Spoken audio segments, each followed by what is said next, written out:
Lynn with Psychic Focus at psychicfocus.blogspot.com, and today I wanted to talk about cryptids and crawlers. And someone was nice enough to share a little story about their experiences and then wanting to know my take on what I think about it. So I'll go ahead and get started and I'll read this to you. It says, I live in a very rural area of Missouri. I have one neighbor within a half mile of my home, and there's easily 10,000 plus acres in a few miles radius of me that is completely unoccupied, probably hasn't had a human explorer in 100 years. A lot of areas, very hilly forest, full of caves, lakes, and the valleys and ravines. During my time here, I've witnessed two different cryptids. The first one you already talked about a few weeks ago, the dogmen. I had a couple sightings of them 2 to 3 years ago, and I kind of blew this off as my mind playing tricks on me until I had 2 life-threatening encounters with them. I actually talk about those on a YouTube series known as Dogman Encounters, and I put a link on my blog to that because you all might find this interesting and want to explore that a little deeper, so feel free to check that out.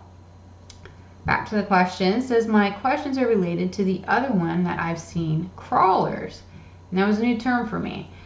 I had my first crawler sighting in the early mid-90s. I mentioned my first sighting and my best visual encounter with them at the beginning of the Dogman interview above. Back in the 90s, we had something get into our chicken coop at night that was slaughtering chickens. It also ended up getting a goat as well. It wasn't eating them, just straight up ripping them to shreds and leaving them on the ground outside the coop. My parents thought it was dogs, but was getting in by tearing the chicken wire apart in the top corner of the wire caged yard about 5 feet off the ground. I made my case with them that no dog would do that, and if they wanted in, they'd probably just dig under the wire. So then they started to think it was a raccoon, which once again made no sense to me. That was until I caught the crawler red-handed one night, coming home late, and I pulled into my normal parking lot. My headlights shined directly onto the chicken coop where a golem from Lord of the Ring-like creature was on the roof. Had very pale white, almost translucent skin, was hairless, dark sunken eyes, very thin. You could see its bone structure, ribs, almost no nose. It hissed, it growled at us until I started flashing my brights at it, laying on the air horn in my truck. After a minute or so, it jumped off toward the woods. This was my best look at it. Could you imagine pulling in and seeing that?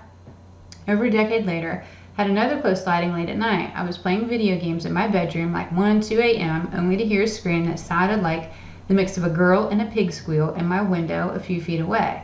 I looked over and I saw a crawler with its face pressed against the window screen, and I fell over in my desk chair, which I guess spooked it away from the window, giving me a chance to run over and close my window and blind as fast as I could.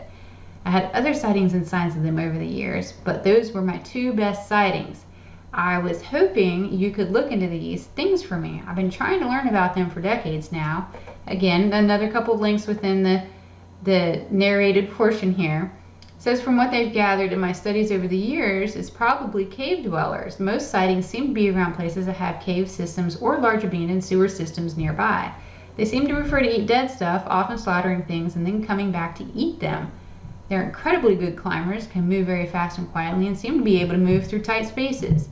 I also came across a story from some soldiers who encountered these things in the Mideast. They said they were spying on an insurgent camp in the middle of the night in the mountain when they witnessed several of these things come out of nearby caves and make their way to the camp where they slaughtered everyone. The soldiers said that they could see them on the night vision, but they didn't show up on the infrared heat vision.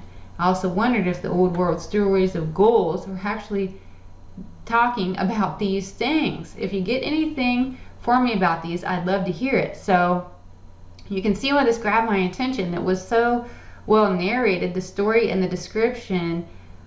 I wanted to know more because I had not heard this terminology of cryptids and crawlers. I have heard about dogmen, didn't know he was called a cryptid, but the crawler thing really threw me.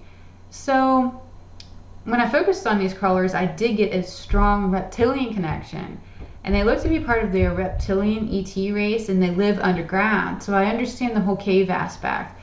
They carry a low vibration, they're very primal beings. And I see them coming out at night because their eyes cannot take in that much light. They're so used to being underground that their eyes have developed to see in very low light, and they're also very pale due to their generations of evolutions in the ground or underground.